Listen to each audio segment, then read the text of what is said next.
नमस्कार, स्वागत आहे कार्यक्रम टॅरोबाणीमध्ये। मी केतना सेठ सांगणार आहे आपल्याला साप्ताहिक भविष्य, वाढदिवसाची माहिती व पॉझिटिव्ह टिप्स। नेहमीप्रमाणे सुरुवात करूया राशी मेष पासून।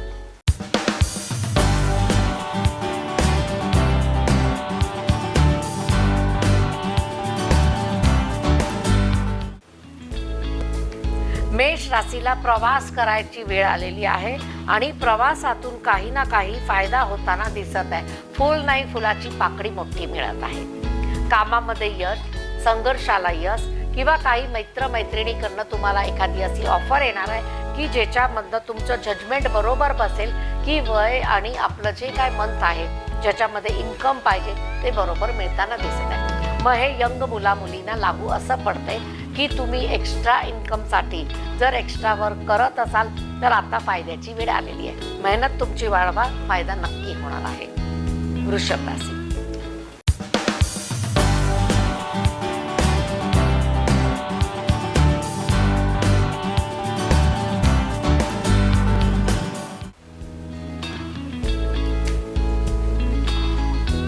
वृषभ राशीला लव्हर्स कार्ड आलेला आहे। लव्हर्स कार्ड असंच म्हणते की तुम्ही तुमच्या घरामध्ये वेगळेपणा आणण्यासाठी किंवा मुलींच्या लग्नासाठी चिंतित असाल तर पहिला वास्तूमध्ये दुरुस्ती करा। ज्या लोकांना वास्तूमध्ये दुरुस्ती करायला मिळत नाही आहे किंवा पैसे नाही आहे, कुठूनही पहिला जोडणी करा।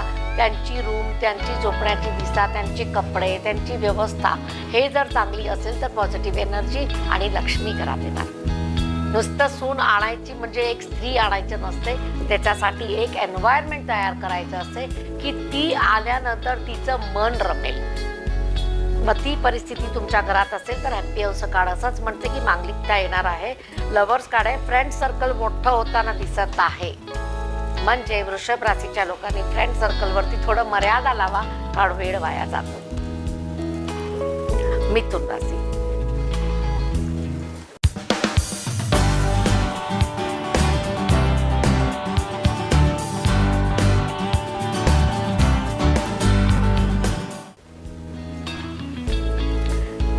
मिथुन राशीला आपलं काम फते करण्यासाठी आता थोडं संघर्ष वाढलेला आहे।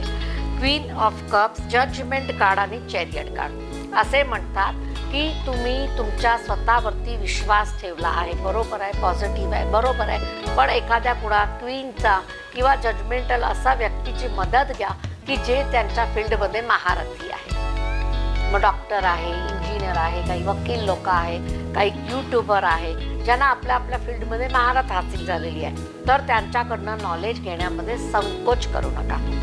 हेजिटेशन जे असतं त्याला बाहेर काढा। दुसरी गोष्ट हेवी लोडचं कार्ड आहे। अति विचार करणे, एन्झायटी क्रिएट करणे, स्वतः तर करणे, घरच्या लोकांना पण तयारी करणे की तुम्ही पण टेन्शनमध्ये राहा। असं ज्यांना सवय असेल त्या लोकांना लवकरात लवकर चष्म्याचा नंबर वाढेल किंवा मेंदूवरती ताण येऊन एखादी आजार चढेल। म्हणजे तुम्ही शांत व्हा, स्वस्थ व्हा, हसत राहा तर ओके आहे। हे आठवड्यासाठी होतं, पण आठवड्यानंतर पण हेच प्रक्रिया चालू ठेवा। कर्क राशी।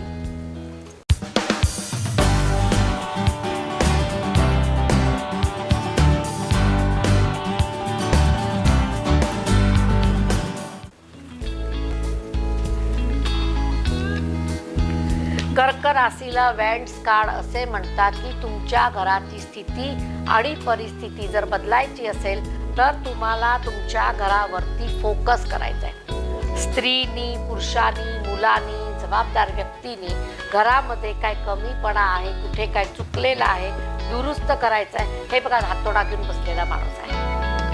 म्हणजे एक सुंदर व्यवस्था तुमच्या घरासाठी तुम्हाला करायची आहे। ते सर्व झाली तर एनर्जी पॉझिटिव्ह येणार आहे। तुम्हाला वाटते की एनर्जी नसते, पण एनर्जी असते, तर त्याच्यासाठी तुम्हाला प्रयत्न वाढवायचा आहे। कर्क राशीला उधारी वसूल करण्यासाठी थोडी खटपट करावी लागणार आहे। जर कुणाला तुम्ही पैसे उधार दिले आणि येत नसेल, देत नसेल तर थोडीशी कानून कारवाई करावी लागेल। सिंह राशी।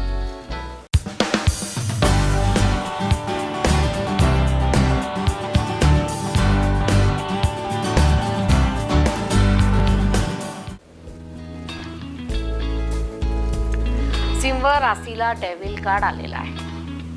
मग डेव्हिल काय कार्ड म्हणते की जर अतिबंधन, अतिताण, अतितणाव किंवा अति शासन कुणावरती तुम्ही बसवलं तर ते फेक जाणार. लोक त्याचा बंड करणार, तुमच्यावरती कोणी विश्वास नाही करणार, तुमच्या शब्दाला मान नाही ठेवणार. म्हणजे हिळून मिळून वागून तुम्हाला जर तुमचं काम करायचं असेल, सगळ्या सर्कलमध्ये सराउंडिंगमध्ये चांगलं राहायचं असेल, तुमच्यामध्ये हेकेखोरपणा असेल तर काढून टाका. मी म्हणेल ते पूर्व दिशा बंद करा. कारण इथं काढ असं म्हणतं पीस ऑफ माइंड वेळ येणार आहे. जर हे काढलं तर ती येणार आहे, हे ठेवून तर हे नाही येणार. त्यामुळे कार्ड जसे म्हणतात तसे सूचनेचं पालन केलं, आपल्यामध्ये बदल केला तर नक्कीच चांगली वेळ आपल्यावर येऊ शकते.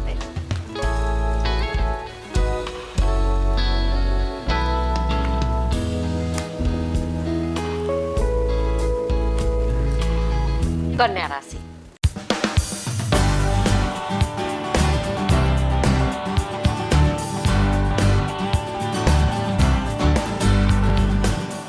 कन्या राशीला fool card, broken heart card आणि असं वाटतं की 4 ऑफ पेंटाकल्स म्हणजे स्वप्न भंग होताना दिसत आहे. तो मनी रिलेटेड आहे.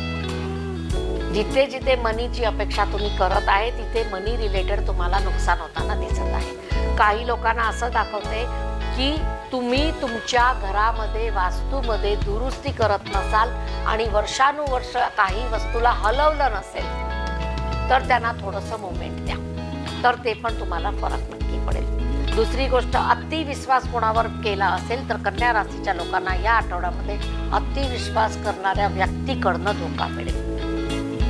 सगळ्या गोष्टी सगळ्यांना शेअर करू नका. या आठवड्यामध्ये एखादी खाई तयार होताना दिसत आहे की ज्याच्यामध्ये तुम्ही पडला तर बाहेर यायला रस्ता नाहीये. म्हणजे चुकीचं काम, चुकीची माणसं, चुकीची डील्स किंवा चुकीचे प्रोजेक्ट केले आणि चोरी करून इकडचा तिकडं पाठवले तर नुकसान आहे. तुला राशी.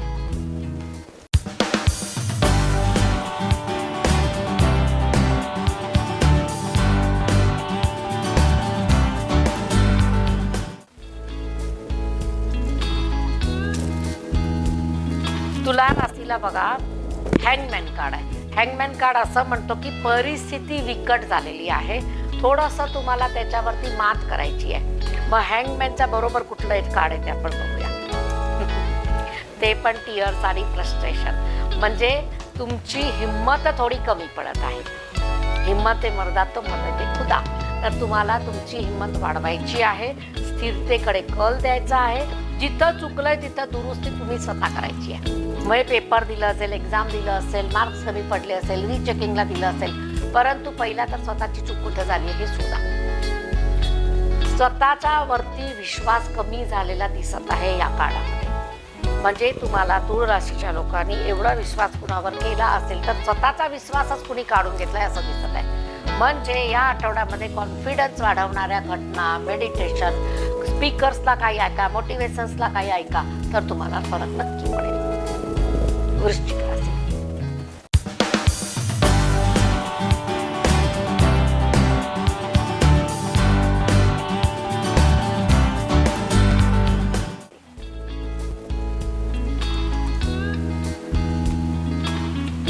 वृश्चिक राशीला घराघरामध्ये काही ना काही त्रास होता, आता तो त्रास कमी होताना दिसत आहे. चांगली वेळ आहे, ग्रहमान चांगला आलेला आहे, जजमेंट आपलं आता एकदम बरोबर बसलेलं आहे.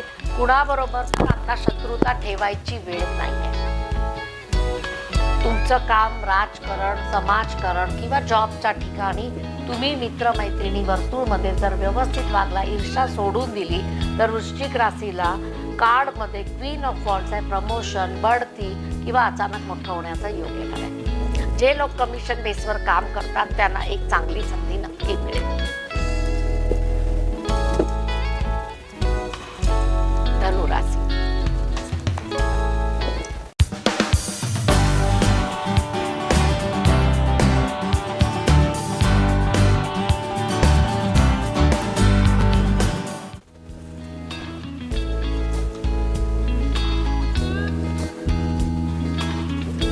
धनु राशीला 4 of coins, queen of swords आणि 6 ऑफ स्वॉर्ड्स आहे. असं दाखवते की तुम्ही तुमच्याकडे जेव्हा मोठ्या लोकांची काही गोष्टी ऐकता, मोटिवेशन स्पीकर्सला ऐकता किंवा खूप श्रीमंत झालेले यूट्यूबर्स बघता, त्यावेळी तुम्हाला पण ती भावना जागृत होते. तेवढ्या पुरतं, नंतर पृथ्वीमध्ये काय नाही. मग हे जी एनर्जी आहे ती डस्ट का होते, तेवढ्यावरतीच का होते? कारण तुम्ही तुमच्या आत्म्याला किंवा तुमच्या मनाला कमांड देत नाही की मी हे करायचं आहे. नुसतं बघून, स्वप्न बघून काही होणार नाही. या आठवड्यामध्ये तुम्हाला तुमच्या स्वप्नाला पूर्ती करायची असेल, घर सोडावं लागेल. काही लोकांना घर सोडावं लागेल, फॅसिलिटी सोडावी लागेल, कम्फर्ट झोन सोडावा लागेल, तर सिद्ध होणार. आणि हे काही लोकांनी ठरवलेलं आहे आणि ते तसं होणार पण आहे. मकर राशी.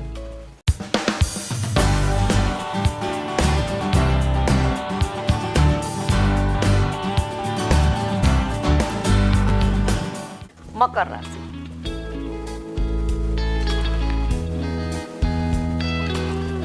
मकर राशीला राहूचाच काळ आलेला आहे. असं म्हणते की तुमच्यामध्ये जे सुप्त प्रवृत्ती आहे, सुप्त कला आहे, सुप्त कौशल आहे, त्याला बाहेर काढा. एकच काम करू नका. कारण हे काळ असं म्हणते की 7 ऑफ कप्स, जे कलाकार आहे, खेळाडू आहे, एकदम एंटरटेनमेंट लोकांना करू शकतात, नॉलेजेबल स्पीकर्स आहेत, त्या सगळ्यांनी आपल्यावरती कॉन्फिडन्स घेऊन आपलं काम वाढवायची गरज आहे. पैसे येणारच आहे, परंतु मेहनत वाढवा.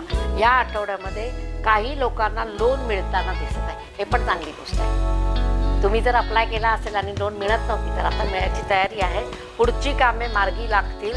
स्वतःवरती कॉन्फिडन्स कमी झाला असेल तर काही रेमेडीज आहे, ते करून घ्या, तर नक्की फरक पडेल. त्याच्यासाठी कॉन्टॅक्ट मलाच करायचा आहे.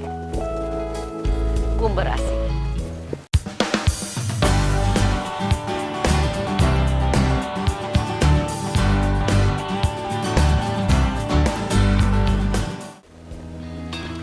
रायझिंग मनी, सॅलरी, टावर कार्ड आणि किंग ऑफ पेंटाकल्स कार्ड. हे वायू तत्व, अग्नी तत्व आणि जलतत्व. कप्स कार्ड म्हणजे जलतत्व. तर असं म्हणते की इमोशनवरती कंट्रोल करा.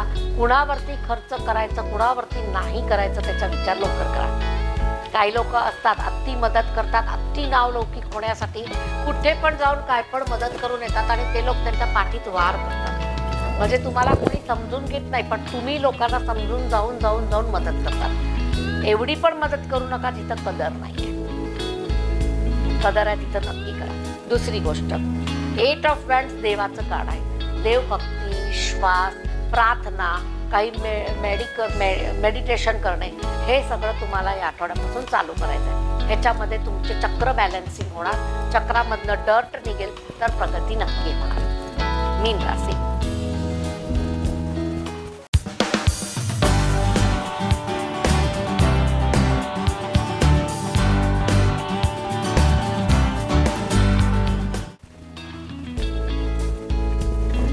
मीन राशीला बंधन मुक्त होण्याचं काळ आलेलं आहे. मग बंधन कसाचं असू शकते? जे काम करतात ते नको, ज्यामध्ये इंटरेस्ट आहे ते करायचं मिळत नाहीये, जिथं काम करतो तिथं इंटरेस्ट नाहीये. मग हे सगळे बंधन आहे, त्याला तोडायसाठी तुम्हाला तुमचं आवडीचं फील्ड मिळण्यासाठी प्रयत्न 100 पट्टीनं वाढवावे लागतात. पार्ट टाईममध्ये काही वेळा तुम्हाला तुमच्या हॉबीजला वाव द्या. तुमच्यामध्ये जे सुप्त गुण आहे त्याला वाव द्या. नक्की पडता घोडा होणार. आणि ज्यांना करिअर चुकीच्या दिशेला चालू आहे, म्हणजे तुम्ही घेतलंय इंजिनिअरिंग, काम करताय बँकेमध्ये, तुम्ही शिकलाय बँकेचं, काम करताय एखाद्या फॅक्टरीमध्ये, कारण पैशाची गरज आहे आणि त्या फील्डला जॉब मिळाला नाही, तर तुम्हाला एकच सूचना आहे, स्वतःचा वेळ अजून पण वाया गेलेला नाहीये, थोडंसं त्याला वेळ द्या. नॉलेज वाढवून हे होतं 12 राशीचं भविष्य. 12ही राशीनं आठवडा कसा जाणार आहे, तंतोतंत सगळ्यांना होणार नाही, पण काही लोकांना तंतोतंत जे मानतात, जे वर्षानुवर्ष बघतात, त्यांना होत आहे. आता बघूया वाढदिवसाची माहिती. ज्यांचा वाढदिवस आहे त्यांना तर कोट काढणं सुरुवात झालेली आहे, म्हणजे नवीन वर्षाच्या शुभेच्छा. आणि तुम्हाला देवाकडनं पण ब्लेसिंग आलेले आहेत. म्हणजे या आठवड्यात ज्यांचा वाढदिवस आहे त्या लोकांना king of wands, king of pentacles, court card plus तुम्हाला 8 ऑफ वँड्स, तिन्ही कार्ड वँड्स आहे. म्हणजे संघर्ष आहे, अग्नी तत्वाचे कार्ड आहे. परंतु कार्ड असे म्हणतात की तुम्ही संघर्ष केला तर मी पाठीशी आहे. म्हणजे वर्षभरामध्ये तुमचे स्वप्न पूर्ण करण्यासाठी तुमची संघर्षता वाढवा. जिथं ज्या करिअरमध्ये तुम्हाला इन्व्हेस्टमेंट करायची आहे, स्वतःचा वेळ द्यायचा आहे, शिकायचं आहे, काही लोकांना ग्रुपिंगमध्ये घेऊन काम करायचं आहे, टूर्स अँड ट्रॅव्हल्समध्ये जायचं आहे, तर त्या सगळ्यांसाठी हे कार्ड चांगलं आलेलं आहे आणि पॉझिटिव्ह आहे. तुम्हाला रस्ते मिळतील आणि तुम्ही रस्त्यावरनं पुढे पण जाणार. दुसरी गोष्ट, घरामध्ये वादविवाद जास्त ज्यांच्या वाढलेला आहे, कारण इथं मंगळ तापलेला दिसत आहे. मंगळाचा कार्ड आहे, आर्ग्युमेंट वाढलेला आहे, 8 नंबर आहे. म्हणजे असं दाखवते की तुमच्या वास्तूमध्ये कुठं ना कुठं एखादी अशी वस्तू नवीन आलेली आहे की ज्याला हात नाही, पाय नाही किंवा तुटलेल्या अवस्थेत आहे आणि कोणी गिफ्ट दिलं असेल तर ते काढून टाका. ते पण कधी कधी निगेटिव्ह असते. वाढदिवसाच्या दिवसापासून दान, धर्म, पूजा, भक्ती चालू करा. आई वडिलांना दुखवू नका. समाजा उपयोगी काही दान धर्म करा. जे गरजू गरीब लोक आहेत त्यांना, विद्यार्थ्यांना शिक्षणाचं चालेल साहित्य वाटा, तर वर्षभर चांगलं राहील. देवाची उपासना जे आई करते तेच करायचं आहे. आईवरती डिपेंड आहे हे आठवडा, तर आई जे म्हणेल ते पूर्व दिशा करा. आता बघूया पॉझिटिव्ह टिप्स. पॉझिटिव्ह टिप्सचा आजचा विषय आपण आहे की घरामध्ये काही लोकांना पितृदोष आहे आणि आपण काही वेळा पितृचे उपाय करतो, परंतु ते उपाय बरोबर झालेत का नाही हे कळत नाही आपल्याला आणि त्याचा रिझल्ट मिळत नाही. किती उपासना केल्या, किती हवन केले, किती श्रावणामध्ये पूजा केल्या, परंतु काही लोकांना असं वाटतं की आम्हाला काही फरक पडलेलाच नाही आहे. मग ह्याच्यासाठी तुम्हाला तुमची कुंडली पहिला तपासावी लागते की कुठल्या पितृचा दोष आहे, श्राप आहे, प्रेतश्राप आहे किंवा तुम्हाला कुठल्या तरी ग्रहाची मोठी पीडा आहे, जे राहू केतूची शनीची पीडा असते. त्याचा बरोबर वास्तू कंपेअर करायला लागते. म्हणजे तुमची कुंडली आणि तुमचं वास्तू ह्याचा एक नक्षा बनतो, त्याला ग्रीडिंग होते, त्याला खूप भागामध्ये वाटलं जातं आणि प्रॉपर कुठल्या दिशेला कुठला ग्रह आणि कुठल्या दिशेला वास्तू दोष आहे हे आपण त्याच्यावरनं मार्क करू शकतो. मग ज्यावेळी तुम्हाला नवीन वास्तू घ्यायचं असेल, रेंटवरती जायचं असेल किंवा तुम्हाला फर्दर इन्व्हेस्टमेंटसाठी एखादी वास्तू पाहिजे असेल, पहिला कुंडलीमध्ये कुठला योग चालू आहे, कुठल्या दिशेला घ्यायला पाहिजे आणि कुठल्या दिशेच्या द्वाराला घ्यायला पाहिजे हे सर्च करा. आणि ह्याच्यासाठी एक नवीन पद्धती आता आलेली आहे, ते ॲस्ट्रो वास्तू म्हणून. ते तुम्ही जर केली किंवा मला तुम्ही तसे प्लॅन्स आणून दिले, तुमची कुंडली आणून दिली, तर आपण त्याच्यावरती ते मार्किंग करून तुम्हाला ते गाईड करू शकतो. कारण ही आता एक प्रणाली नवीन आहे, ते खूप ॲक्युरेसीमध्ये जाते आणि ॲक्युरेट तुम्हाला आन्सर मिळतं आणि त्याचा अनुभव तंतोतंत येतो. वास्तू परीक्षण त्याच्यावरनं पण होऊ शकतं. तुमच्यामध्ये वास्तू काय दोष आहे त्याच्यावरनं पण होऊ शकतो. ब्रह्मस्थान, ईशान्य कोपरा, अग्नी कोपरा, नैऋत्य कोपरा, वायव्य कोपरा, हे प्रत्येक कोपऱ्यामध्ये जे दोष आहे किंवा पॉझिटिव्हनेस आहे ते तुमच्या कुंडलीमध्ये आहे का बघावं लागते. मग ह्याच्यासाठी कर्ता पुरुषची कुंडली घरामध्ये पहिला लावावी लागते. समजा पुरुष काय करत नाहीये, महिला घर चालवते, महिला सगळे डिसिजन घेते, तर ती महिलेची कुंडली लागते. मग हे एक पद्धतीमध्ये तुम्ही तुमच्या घराचे नक्षे ग्रीड करून व्यवस्थित चेक करून तुम्ही ऑटोमॅटिकली बघू शकता की माझ्या घरामध्ये काय दोष आहे. हे तुम्ही मला दिलं तर मीही करून तुम्हाला फोनवरती गाईड करू शकते, ऑनलाईन गाईड करू शकते. दुसरी गोष्ट, वास्तूमध्ये पितृचा दोष जेव्हा तुम्हाला येतो त्यावेळी पितृला शांत करण्याचे जे उपाय आहे ते करावेच लागतात. तुम्हाला नेटवरती, गुगलवरती, यूट्यूबवरती खूप मिळेल. परंतु तुमच्या कुंडलीमध्ये कुठल्या स्थानाला ग्रहाला दोष आहे, कुठल्या दिशेला दोष आहे, कुठल्या रेमेडीज करायला पाहिजे हे त्याच्यातनं मिळणार नाही. पर्टिक्युलर रेमेडी पर्टिक्युलर व्यक्तीलाच करावी लागते. सूर्य उच्चीचा आहे आणि तुम्ही खूप नेगेटिव्ह काम करत असाल किंवा तुमचं द्वार पश्चिमेला असेल आणि पूर्व बंद असेल तर तुमच्या कुंडलीतला सूर्य स्ट्रॉंग असूनही काही उपयोगाचा नाही.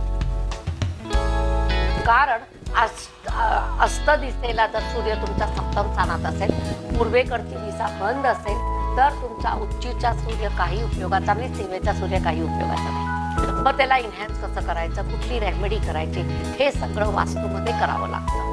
मग ह्याला आपण थोडंसं एक नवीन पद्धतीनं आपण चेक केलं तर प्रत्येक घरामध्ये कर्ता पुरुषची कुंडली घेऊन जर आपण हे बघितलं तर तुम्हाला बरेचसे दोष त्याच्यातनं काढता येते. मग ह्याला असं नाही आहे की तुमचं घर कसं आहे, जे घर आहे ज्या वास्तूमध्ये तुम्ही राहता तेच वास्तू पाहिजे. जिथं जाणार आहे त्या वास्तूचं पण तुम्ही करू शकता. परंतु पहिला जर हे परीक्षण करून घेतलं तर काही वेळा नुकसानीमधनं स्वतःला वाचवू शकता.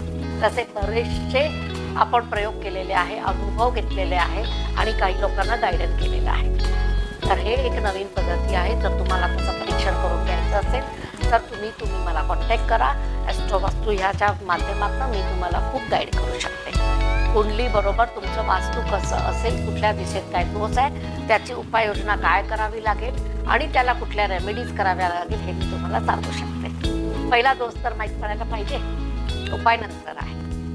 तर ज्यांना घरामध्ये शांतता नाही, किटकिट आहे, बरकत नाही, गुंतवलेले पैसे अडकलेले आहे, अडकलेले पैसे येत नाही आहे, उधारी वसूल होत नाही आहे, आजारपण घरातनं जात नाही आहे, चुकीच्या दिशेला टॉयलेट बाथरूम आहे, तर त्यांच्यासाठी हे उपाय आहे. दुसरी गोष्ट, तुमच्या घरामध्ये पितृसाठी मुंग्यांना साखर अवश्य चालू करा. महिनाभर देऊन बघा तुम्हाला किती फरक पडतो.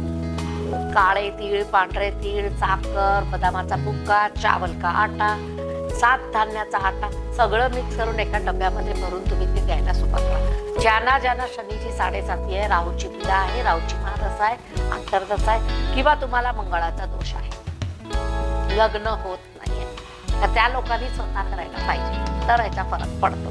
बाकी आपल्या आपल्या घरामध्ये जे काय पद्धतीनं तुम्ही कुणाला दान धर्म, चिमण्याला, कावड्याला, मुंग्यांना, साखर प्राण्यांना, गहू चपाती, गुड चपाती दिली तर फरक नक्की पडतो. हे छोट्या छोट्या रेमेडी आहेत. स्टोन्स काय घालायचे, रेमेडीज काय करायची, स्विचवर्ड काय लिहायचं, कुठल्या कलरचं कपडे वापरायचे, कुठल्या कलरच्या दिशेला वापरायचं, हे सगळं त्याच्यामधनं तयार. हल्ली मी खूप वास्तूमध्ये बघितलेलं आहे, लाल कलर, पिवळा कलर, दक्षिण आली तर लाल कलर, ईस्ट आली तर हिरवा कलर, शनी आलं तर पश्चिमेला ब्ल्यू कलर स्वतःच्या डोक्यानं करून ठेवून टाकतात.